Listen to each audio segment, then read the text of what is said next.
नमस्कार दोस्तों, exam nucleus channel में आपका स्वागत है। तो चलिए शुरू करते हैं 6 जून 2026 के करंट अफेयर्स के वेरीफाइड क्वेश्चन। तो ये है क्वेश्चन नंबर 1। जून 2026 में किस भारतीय पर्यावरणविद को सतत भूमि प्रबंधन में उत्कृष्ट योगदान के लिए संयुक्त राष्ट्र के प्रतिष्ठित ग्लोबल लैंड हीरो पुरस्कार से सम्मानित किया गया है? तो ये है जादव पायेंग को। चलिए इसका डिटेल समझते हैं।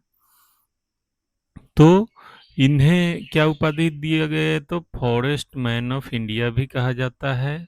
संस्था किसने यह पुरस्कार दिया है? तो यह सम्मान मरुस्थलीकरण से निपटने के लिए संयुक्त राष्ट्र अभिसमय द्वारा दिया गया है, यूएनसीसीडी द्वारा। और इनका योगदान क्या है जिस कारण से इन्हें सम्मान दिया गया है? तो इन्होंने असम में ब्रह्मपुत्र नदी के एक रेतीले द्वीप पर अकेले दम पर 1300 से अधिक एकड़ में फैले मोलाई जंगल का निर्माण किया है। तो ये बहुत ही अच्छा काम इन्होंने किया है। चलिए दूसरा क्वेश्चन।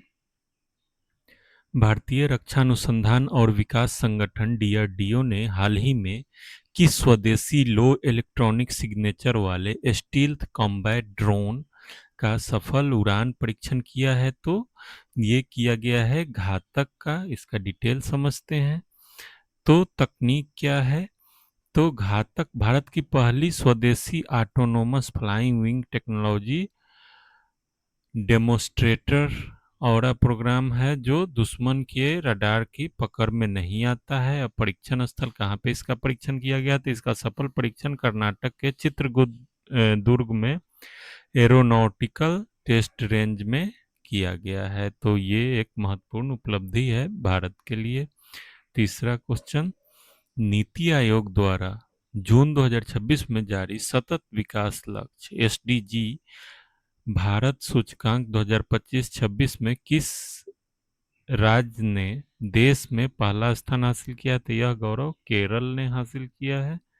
इसका डिटेल यह है कि केरल ने स्वास्थ्य, शिक्षा और लैंगिक समानता के संकेतकों में उत्कृष्ट प्रदर्शन करते हुए अपना शीर्ष स्थान बरकरार रखा है। और दूसरा स्थान मिला है तमिलनाडु को। यह रिपोर्ट संयुक्त राष्ट्र के 17 सतत विकास लक्ष्यों की प्रगति मापती है। तो ये इसका डिटेल था। चलिए चौथा क्वेश्चन। भारतीय रिजर्व बैंक की मौद्रिक नीति समिति ने जून 2026 की बैठक में चालू वित्त वर्ष के लिए रेपो रेट को कितने प्रतिशत पर यथावत रखने का निर्णय लिया है? तो ये 6.50% पे यथावत रहेगा जैसे पूर्व में था। और इसका डिटेल यह है कि उद्देश्य क्या है? तो खुदरा मुद्रास्फीति को 4% के दायरे में रखने और आर्थिक विकास को स्थिर रखने के लिए दरों में कोई बदलाव नहीं किया गया है। और समिति की संरचना क्या है? तो मौद्रिक नीति समिति में कुल 6 सदस्य होते हैं, 3 आरबीआई से और 3 सरकार द्वारा नामित। और इसकी अध्यक्षता आरबीआई गवर्नर करते हैं। तो ये ध्यान रखिएगा, ये क्वेश्चन आ सकता है।